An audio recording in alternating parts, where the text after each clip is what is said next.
قرآن مجید نے سورہ بقرہ کے اندر قریش مکہ کی اس عادت کا ذکر کیا ہے۔ فرمایا جب وہ حج کرتے تو ان کا طریقہ یہ تھا کہ وَمِنَ النَّاسِ مَن يَقُولُ رَبَّنَا آتِنَا فِي الدُّنْيَا، ان میں سے کچھ لوگ یہ کہا کرتے تھے کہ یا اللہ ہمیں دنیا عطا کر دے، ہمیں دنیا دے دے۔ رب فرماتا ہے وَمَا لَهُ فِي الْآخِرَةِ مِنْ خَلَاقٍ، ان لوگوں کا آخرت میں کوئی حصہ نہیں۔ مانگی بھی ہے تو صرف دنیا، حج کر کے بھی دنیا، اللہ کے گھر جا کے بھی دنیا، شیخ کا بیعت ہو کے بھی دنیا، دینی محفل سے مراد بھی یہ، دینی اجتماعات کر کے بھی، دینی مدارس قائم کر کے بھی، خانقاہ کا مسجد کا ماحول بنا کے بھی، اس سے بھی مطالبہ فقط دنیا کا۔ ان کفار کی اس عادت کو ذکر کر کے ہمیں سمجھایا گیا کہ جو فقط دنیا مانگتا ہے اس کا آخرت میں کوئی حصہ، اور فرمایا کچھ لوگ ایسے ہیں وَمِنْهُمْ مَنْ يَقُولُ رَبَّنَا آتِنَا فِي الدُّنْيَا حَسَنَةً، اچھا انہوں نے دنیا بھی مانگی تو صرف دنیا مانگی، حسنہ نہیں مانگی۔ اور یہاں فرمایا کچھ لوگ ایسے ہیں جو رب سے کہتے ہیں یا اللہ ہمیں دنیا میں بھی بھلائی عطا فرما، دنیا بھی دے تو حسنہ دینا، وہ دنیا دینا جو ہمارے دین کو تقویت دے، وہ دنیا دینا جو ہمارے اعمال حسنہ کو مضبوط کرے، دینی معاملات کو تقویت دے، دنیا بھی وہی عطا فرما۔ اور ساتھ کہتے ہیں وَفِي الْآخِرَةِ حَسَنَةً، یا اللہ ہمیں آخرت میں بھی بھلائی ہی عطا فرما، وَقِنَا عَذَابَ النَّارِ، اور ہمیں دوزخ کے عذاب سے بچا، اولئک لہم نصیب مما کسبوا، فرمایا ایسوں کو ان کی کمائی ہی ملے گی، جو انہوں نے کیا ہے وہ خوش نصیبی انہیں ضرور میسر آئے گی، چونکہ دنیا بھی مانگ رہے ہیں آخرت بھی مانگ رہے ہیں۔ ہمیشہ کوئی بھی کام کریں کسی قسم کا بھی، اس میں یہ دیکھیں کہ کیا اس میں میرے لیے کوئی ذخیرہ آخرت بنے گا،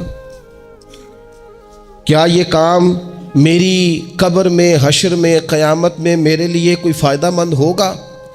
میں بڑے درد سے عرض کرتا ہوں بعض لوگ دینی کام کرتے ہیں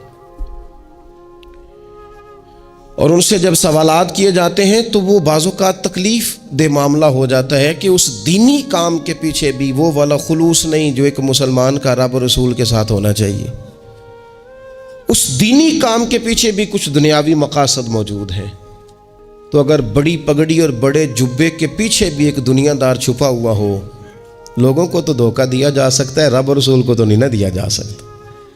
وہاں تو دلوں کا خلوص ہی پہنچتا ہے، وہاں تو نیتوں کا حسن ہی پہنچتا ہے۔ تو اللہ تبارک و تعالیٰ سے جب بھی سوال کیا جائے دنیا اور آخرت کی بہتری کا سوال کیا جائے۔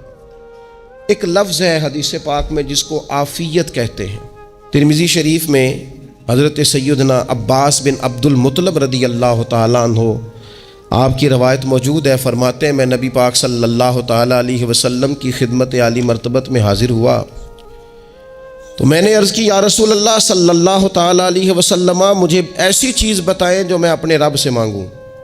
چیز مانگنی ہوتی ہے نا، بعض اوقات موقع ملتا ہے تو کئی دفعہ انسان امتحان میں آ جاتا ہے کہ اب مجھے موقع مل گیا ہے، مجھے کہا گیا کچھ مانگ لو تو بھلا میں کیا مانگوں۔ حضرت عباس بن عبد المطلب رضی اللہ تعالیٰ عنہ نبی پاک علیہ السلام کے پیارے چچا جان ہیں، عرض گزار ہیں یا رسول اللہ صلی اللہ علیہ وسلم مجھے بتائیے میں اپنے رب سے مانگوں تو کیا مانگوں؟ تو حضور نے فرمایا رب سے عافیت مانگو۔ کہتے میں کچھ دن رکا، کچھ دنوں کے بعد پھر حاضر بارگاہ ہوا اور عرض کی یا رسول اللہ صلی اللہ تعالیٰ علیہ وسلم مجھے بتائیے میں اپنے مالک سے مانگوں تو کیا مانگوں؟ تو حضور نے پھر فرمایا اللہ سے مانگنا تو عافیت مانگنا۔ بزرگ فرماتے ہیں یہ عافیت کیا ہے؟ عافیت یہ ہے کہ یا اللہ ظاہری پریشانیاں، باطنی پریشانیاں، اے اللہ ظاہر کے میل کچیل بھی دور ہو جائیں، باطن کے بھی دور ہو جائیں، اے اللہ ہر معاملے میں، ہر آزمائش میں، ہر دکھ میں ہمیں تیری پناہ نصیب ہو جائے، یہ عافیت ہے۔ اور صوفیہ کرام فرماتے ہیں عافیت سے بڑی نعمت کوئی نہیں اگر کسی کو میسر آئے تو، عافیت سے بڑا حسن کوئی نہیں اگر کسی شخص کو یہ نصیب ہو جائے۔ اور ایک اللہ والے نے تو ایک اور بڑا خوبصورت ترجمہ یہاں کیا ہے، وہ کہتے ہیں عافیت کا مطلب ہے دل کا قرار۔ عافیت کا مطلب ہے باطن کا سکون، عافیت کا مطلب ہے انسان کے مزاج کا حوصلہ، ٹھنڈک، بردباری۔ جس بندے کو عافیت نصیب ہو جاتی ہے گویا اللہ اسے سکون کی دولت عطا فرما دیتا ہے، تھوڑے پیسوں میں بھی سکون، بغیر شہرت کے بھی سکون، کوئی بات مان لے تب بھی سکون، کوئی دھتکار دے پھر بھی سکون، لوگوں کی گڈ بک میں ہو پھر بھی سکون، اور اگر لوگ سارے مخالفت میں آ جائیں تو چونکہ اللہ نے عافیت دی ہے پھر بھی سکون۔ اللہ تعالیٰ نے ان لوگوں کو قرار کی دولت، اللہ سے عافیت مانگی جائے، اس میں دنیا کی بھی بھلائی شامل ہے، آخرت کی بھی بھلائی شامل۔ نبی اکرم صلی اللہ تعالیٰ علیہ وسلم توجہ دلاتے کہ اللہ سے تم عافیت مانگو، ہمارا نہ جی، کیونکہ سب سے بڑا مسئلہ روحانی تربیت کا ہے۔ ہمارے ہاں باتیں ڈھیر سارے لوگوں کو آتی ہیں اور بہت زیادہ آتی ہیں، منصوبہ بندی کرنا، پلاننگ کرنا، اپنے معاملات کو خود سے کیسے لے کے چلنا ہے، کیسے ٹھیک کرنا ہے، اپنے حق میں دنیا کو کس طرح قائل کرنا ہے، یہ ڈھیر سارے لوگوں کو آتا ہے، اور اپنے حق میں دلائل کس طرح قائم کرنے ہیں، اس میں بہت سارے لوگ خود کفیل ہوتے ہیں، انہیں کسی سے مشاورت کی بھی ضرورت نہیں ہوتی۔ لیکن اللہ کی بارگاہ سے اپنا رشتہ کیسے جوڑنا ہے، مالک سے کرم کا سوالی کس طرح کر کے ہونا ہے، اللہ سے عافیت کا سوال کیسے کرنا ہے، یہ چونکہ روحانی تربیت میں ہمارا مزاج نہیں ہوتا لہذا ہم اس طرف جاتے نہیں، ہم وہ اپنی مرضی کی چیزیں، یعنی وظیفہ پوچھ کے گئے ایک صاحب، کچھ عرصے کے بعد آئے ہیں تو آ کے کہتے ہیں مولانا صاحب، پیر صاحب یا قاری صاحب یا فلاں صاحب، کسی سے بھی پوچھ کے گئے، کس چیز کو نیک آدمی جانا، پھر لوٹ کر آ کے کہتے ہیں کہ آپ نے وظیفہ بتایا تھا پر کام کوئی نہیں ہوا۔ تو میں تو صاف کہتا ہوں اور کھلے دل سے کہتا ہوں کہ بھئی وظیفہ آپ کو بتایا تھا کہ اللہ کی رحمت متوجہ ہوگی، خدا کی رحمت کو آواز دینے کے لیے وظیفہ دیا تھا، کوئی بھی وظیفہ رب کو مجبور تو نہیں نہ کر سکتا معاذ اللہ۔ اور وظائف کس لیے پڑھے جاتے ہیں کہ جلدی سے معاملات ٹھیک ہو جائیں، میرے حق میں چیزیں بہتر ہو جائیں، تو اللہ کی رضا کے لیے پڑھے جاتے ہیں۔ تو وظائف کو، عبادات کو، نوافل کو، تلاوت کو، درود پاک کو تو رضا الہی کا ذریعہ بنانا چاہیے، لیکن ہم چونکہ ایک پورا الجھاؤ رکھتے ہیں اپنی دنیا داری کے معاملات سیدھے کرنے، ایک پورا خیر رکھتے ہیں، وہ لوگ ملتے رہتے ہیں مختلف بزرگوں کی نسبت کے تعلق سے، تو بعض جگہوں پہ بعض لوگ بڑے تیز ہوتے ہیں، یعنی ان سے آپ کی ملاقات ہوتی ہے تو بندے کو محسوس ہوتا ہے کہ یار اسے تو پہلے ہی ساری باتوں کا پتہ ہے، اور کئی دفعہ ان سے ملنے کے بعد احساس ہوتا ہے کہ یار اس سے تو تھوڑا سیکھ ہی لیتے تو بہتر تھا، یہ تو بات بڑی آگے نکل گئی۔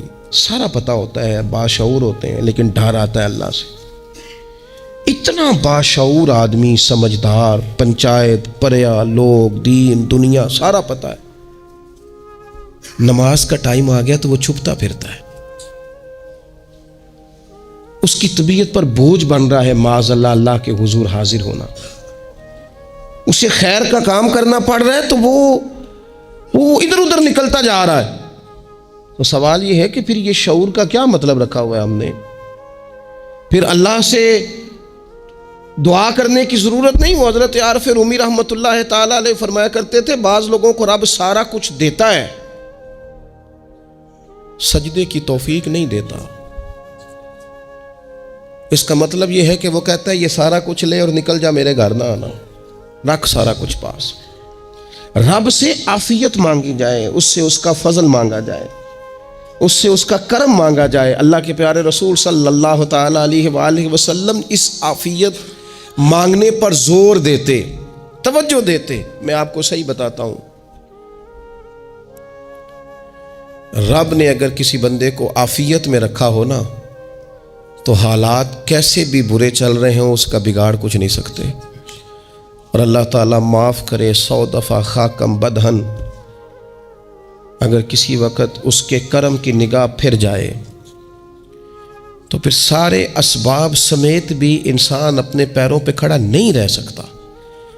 اس سے جب تک طلب کرم نہیں ہوتا، طلب عافیت نہیں ہوتی، اس کی بارگاہ سے جب تک بندہ مومن پورا رجوع نہیں کرتا، یہ عافیت اتنی اعلیٰ چیز ہے کہ نبی پاک علیہ السلام نے فرمایا اذان اور اقامت کے درمیان جو وقت ہوتا ہے اس میں دعائیں رد نہیں ہوتی. دعا مانگا کرو گے تمہاری اللہ اپنے فضل سے قبول کر لے گا. عرض کی یا رسول اللہ کیا مانگے؟ تو فرمایا عافیت مانگو رب سے. حضرت انس بن مالک حدیث کے راوی ہیں رضی اللہ تعالیٰ عنہ. یہاں بھی فرمایا یہ عین قبولیت کا ٹائم ہے، اب اللہ سے عافیت مانگ لو، اس کی پناہ. ہم دعاؤں میں بھی محدود ہو جاتے ہیں. رب دا طالب کوئی نہ ملیا، جو ملیا طالب زردہ ہو. دعاؤں میں بھی حد بندی. بعض اوقات بچے بھی تربیت کرتے ہیں نا. ایک مولانا ہے، ان کا خیال ہے کہ انہوں نے مجھ سے کچھ پڑھا ہے، تو کبھی کبھی استاد جی کہہ دیتے ہیں، بہت پرانی بات ہے، انہوں نے مجھے فون کیا کہ اگر آپ کبھی تشریف لائیں، تو میں نے کہا پتر دعا مانگ اللہ کو چھوٹی جی گڈی دے وے. تو اس بچے نے میری بڑی تربیت کی، کہنے لگا استاد جی اللہ کو لو منگنی ہے تو وڈی ساری منگو. آپ نے محدود کیوں کیا کہ بھئی یہ چھوٹی سی اللہ گاڑی کیوں اللہ چھوٹی دے؟ رب دے تو بڑی دے، اور رحمت سے دے، اللہ سے مانگنی ہے نا جی. ہم تربیت نہیں لیتے. میں نے اس کا شکریہ ادا کیا، میں نے کہا بیٹے تو نے بڑی سونی بات کی، اللہ تجھے اس کا اجر عطا کرے، اللہ تجھے برکات عطا کرے. اگر آپ نے سیکھنا ہے تو پھر آپ سیکھ لیں گے، اور اگر نہیں سیکھنا تو پھر یہی کہنا ہے ساری عمر لنگ گئی بندہ کو نہیں ملیا. چونکہ مزاج نہیں ہے نا سیکھنے کا، اس لیے پھر ملا ہی کوئی نہیں. پھر ساری زندگی کو میسر ہی نہیں آیا، کسی نے نصیحت ہی نہیں کی، کوئی آنکھوں کو بھایا ہی نہیں. خود ہی بڑے سیانے تھے، خود ہی بہت بڑے تھے، اپنا قد ہی بڑا اونچا تھا، سب ٹھگنے چھوٹے اور کمزور اور بونے نظر آئے. عزیز بھائی، جب عافیت، ایک بزرگ تھے ہر وقت اللہ سے عافیت مانگتے تھے، ہر وقت اللہ سے عافیت مانگتے تھے، ہر وقت عافیت مانگتے تھے. لوگوں نے پوچھا، لوگ ان کو صالح جانتے تھے، نیک سمجھتے تھے، کہ حضور آپ اور کوئی دعا مانگتے نہیں، عافیت ہی مانگتے ہیں. فرمانے لگے میں مانگا کرتا تھا شروع میں، بعد میں خیال آیا ہے اور بھی دعائیں مانگا کرتا تھا، یہ احساس بعد میں نصیب ہوا. فرماتے میں مزدوری کرتا تھا، مال برداری کرتا تھا، ایک جگہ پہ ڈیوٹی کر رہا تھا تو تھک گیا، اور وہ جو کام لینے والے لوگ تھے ان کے رویہ بھی بڑا ترش تھا، تکلیف ہوئی. تو میں نے اپنے مالک کی بارگاہ میں عرض کی، مالک اگر 2 روٹی بغیر مجھے مشقت کے مل جائے دن میں تو تیری بارگاہ تو بڑی کریم ہے. کہتے ہیں میں نے یہ دعا مانگ لی. ذرا میں تھوڑا آگے بڑھا تو 2 بندے آپس میں لڑ رہے تھے، میں ان کی صلح کرانے کے لیے، انہیں بچانے کے لیے آگے بڑھا، تو میں جس کو چھڑا رہا تھا دوسرے نے میرے اوپر ضرب لگا دی، میرا بھی سر پھٹ گیا. تھوڑی دیر کے بعد وہاں پولیس آ گئی، وہ تینوں کو لڑنے والا سمجھ کے اٹھا کے لے گئے، مجھے جیل ہو گئی. 2 روٹیاں بغیر مشقت کے روز ملنی شروع ہو گئی. دعا مانگی تھی نا کہ یا اللہ 2 روٹیاں مل جائے نا بغیر مشقت کے. کہتے ہیں وہ 2 روٹیاں روز ملتی، کوئی کام نہیں کرنا پڑتا، پر جیل ہو گئی. فرماتے ہیں میں بڑا پریشان تھا، روز روٹیاں پابندی سے آتی اور بہترین آتی، کھانا ملتا.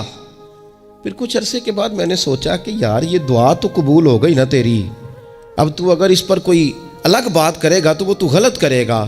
کہتے پھر خود ہی میرے دل میں اللہ نے بات ڈالی، اور میں نے عرض کی مالک 2 روٹیاں نہیں، مجھے تو عافیت چاہیے، مجھے تو عافیت دے، میرے اوپر تو کرم فرما، تو نظر رحمت کر، جے ایک قطرہ بخشے مینوں، جے ایک قطرہ بخشے مینوں تے کام بن جاندا ہی میرا، مہربانی کر عافیت عطا کر. فرماتے پھر خدا نے کرم کیا، کہاں سے اسباب بنے میرے جیل سے چھوٹنے کے، کون کون میرے ضمانتی بنے اللہ ہی جانتا ہے. فرماتے ہیں دروازے بھی کھل گئے، رزق بھی ملتا ہے، صحت بھی میسر ہے، سجدہ بھی کر لیتا ہوں، سویرے تلاوت بھی کرتا ہوں، شام کو مدینے والے کی بارگاہ میں رج کے درود و سلام بھی عرض کرتا ہوں، میں ممکن ہوتا ہے تو کسی غریب کی داد رسی بھی کرتا ہوں. اب سمجھ آئی ہے ربنا آتنا فی الدنیا حسنۃ وفی الآخرۃ حسنۃ وقنا عذاب النار. اب سمجھ آئی ہے رب سے جب بھی مانگنا ہے عافیت ہی مانگنی ہے، اس سے کرم مانگ. ہم نے محدود دعائیں رکھی ہوئی ہیں، محدود، وہ جی فلانا کام میرا ہو جائے تو بھئی وہ ایک ہو گیا، اس کے بعد پھر نئی ٹینشن بن جائے گی. نہیں، میں جی بچوں کی شادی کر لوں جی پھر میں فارغ ہوں. آپ شادی کر کے دیکھیں، لاگ پتہ جائے گا کیسے فارغ ہوتے ہیں. آپ یہاں رکتے کیوں ہیں؟ آپ خدا سے عافیت کیوں نہیں طلب کرتے؟ اس کی بارگاہ سے وہ کیوں نہیں مانگتے کہ جو ایک قطرہ ملے تو دنیا اور آخرت کے سارے کام ہو جائے؟ اس سے اس کی رحمت کا سوال کرے، اس سے اس کے کرم کا سوال کرے. اللہ کی بارگاہ میں بھی حاضر ہونا اور جچی تلی اور جناب ناپ تول کر اور محدود چیزوں کا سوال کرنا، مالک سے مانگیں، اور وہ جب دیتا ہے تو دیتا بھی بے حساب ہی ہے. وہ جب عطا کرتا ہے تو کرم کے دروازے کھول کے عطا کرتا ہے. ورنہ تو ایک الجھن سے انسان نکلتا ہے دوسری میں الجھ جاتا ہے، ایک گتھی کو سلجھاتا ہے پھر اقبال رو پڑے تھے، کہنے لگے میں عقل کی گتھیاں سلجھا چکا ہوں، یا رب مجھے صاحب جنوں کر دے، اللہ یہ بڑا میں نے ہیر پھیر دیکھ لیا، مجھے دیوانہ بنا، اب مجھے جنون ہو، اب میں کسی کے لیے رویا کروں، اب میں کسی کی یاد میں تڑپا کروں، اب میں رات کسی کے لیے میری آنکھیں بیدار رہیں، یہ بڑی ہو گئی دنیا داری، عقل کی گتھی حالانکہ نہیں سلجھتی، پر اقبال کہتے ہیں عقل کی گتھیاں سلجھا چکا ہوں، یا رب مجھے صاحب جنوں کر دے، اور پھر کہنے لگے بجھی عشق کی آگ اندھیر ہے، اب یہ مسلمان نہیں یہ خاک کا ڈھیر ہے، تو مٹی بن کے رہ گیا، کیا کہاں اپنی ساری توجہات کا قبلہ کس چیز کو؟ میرے عزیزو اللہ سے عافیت۔ نبی پاک علیہ الصلوۃ والسلام نے ایک شخص سے پوچھا کیا دعا مانگ رہے ہو؟ تو اس نے کہا یا رسول اللہ میں اللہ کی بارگاہ میں صبر کا سوال کر رہا ہوں۔ تو حضور فرمانے لگے صبر تو مصیبت پر ہوتا ہے۔ یا رسول اللہ پھر کیا مانگوں؟ آپ ان جملوں اور لفظوں کی گہرائی کو سمجھیں، صبر کے لیے تو پہلے مصیبت آئے گی پھر صبر آئے گا، تو یا رسول اللہ کیا مانگوں؟ فرمایا تو رب سے عافیت مانگ۔ مانا کیا ہے؟ مصیبت آئے کیوں؟ اللہ تجھے اپنی حفاظت کے حصار میں لے لے، وہ وقت ہی کیوں آئے کہ جب تیری طبیعت الجھ جائے، جب تو پریشان ہو جائے، جب تو تو اللہ سے عافیت مانگنا، جب تو عافیت مانگے گا تو اگر کبھی مشکل آئے گی بھی نا تو خدا پھر اپنے فضل سے مشکل سے نکلنے میں رستہ بھی بڑی جلدی عطا فرمائے گا اور تیرے اوپر فضل فرمائے گا۔ اگر عافیت، یہ جو ہم نبی پاک کی امت ہے نا، تو یہ ہمارے گرد اللہ کے فضل اور اس کی رحمت کا حصار ہے، یہ حصار ہے ہمارے گرد۔ وہ درویش نے کہا تھا نا کہ کروں شکر کتنا اور کروں فخر کتنا کہ تیرے کرم نے مجھے فائز المرام کیا، دیکھو بنا کے سید عالم کا امتی مجھ کو گناہ سے پہلے ہی بخشش کا انتظام کیا۔ ابھی میں نے غلطی کی نہیں لیکن مجھے حضور کا غلام بنا دیا، بخشش کا بندوبست پہلے ہو گیا۔ اپنے مالک سے بیمار بھی اس سے عافیت مانگے، مقروض بھی اس سے عافیت مانگے، بے اولاد بھی اس سے عافیت ہی مانگے، صاحب اولاد بھی اس سے عافیت ہی مانگے، جو دولت کے حصول کے رزق حلال کے خواہش مند ہیں وہ بھی اس سے عافیت مانگیں، اور جن کی جھولی اس نے بھر دی ہے وہ بھی اپنے رب سے عافیت ہی مانگیں۔ مالک سے جب سوال کریں، ایک بزرگ تھے انہوں نے تو اپنی انگوٹھی میں لکھوا لیا تھا کہ یا اللہ مجھے عافیت عطا فرما، مگر جب بھی دیکھتا ہوں یاد آ جاتا ہے کہ اللہ سے عافیت مانگنی اپنے مالک کی بارگاہ کے اندر۔ دیکھو میں نے دیکھا ہے، وہ کسی نے کہا تھا کہ تیری خواہش ہے کہ وہ تیری آرزو کرے پوری، اور میری خواہش ہے کہ تیری آرزو بدل جائے۔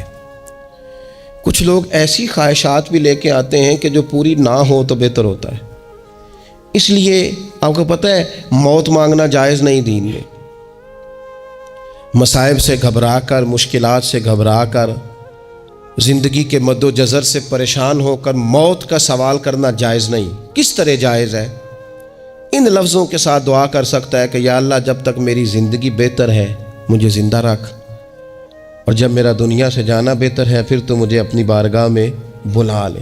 یہ بھی کیا ہے؟ یہ بھی عافیت کا سوال ہی ہے کہ یا اللہ رکھ بھی تب تک جب تک رہنا بہتر ہے۔ نبی پاک نے بھی ارذل العمر ہونے سے پناہ مانگی۔ ہمارا یہ مزاج بن گیا ہے کہ ہم اپنے حق میں ایسی چیزوں کا سوال کر رہے ہوتے ہیں جو کئی دفعہ ہمیں مل جائیں تو ہمارا نقصان کریں۔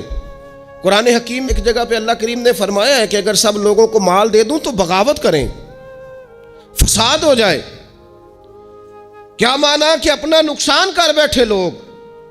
ہم اپنے مالک کی بارگاہ میں بعض ایسی چیزوں کے سوالی ہیں کہ جو ہمارے لیے ٹھیک نہیں ہے، ہمیں اس کے کرم پر چھوڑنا ہے، اس سے عافیت مانگنی۔ اور بعض لوگ، کیونکہ میں کہہ چکا ہوں شروع میں کہ ہماری دینی روحانی تربیت نہیں ہوتی اور ہم کہیں سے باقاعدہ اسباق لینے کے قائل ہی نہیں ہوتے، پوری تربیت کا ہمارا مزاج نہیں ہوتا، اپنی عقل اور اپنا شعور اور اپنے حساب سے ہم زندگی کو بتانا چاہتے ہیں، اور یہ جو میرا دور ہے یہ ویسے ہی الجھا ہوا زمانہ ہے، اللہ ماشاء اللہ، پتہ نہیں کوئی کیا بول رہا ہے، کوئی کیا کہہ رہا ہے، ایسے ہے جیسے کوئی میلہ لگا ہوا ہے اور کان پڑی آواز سنائی نہیں دے رہی۔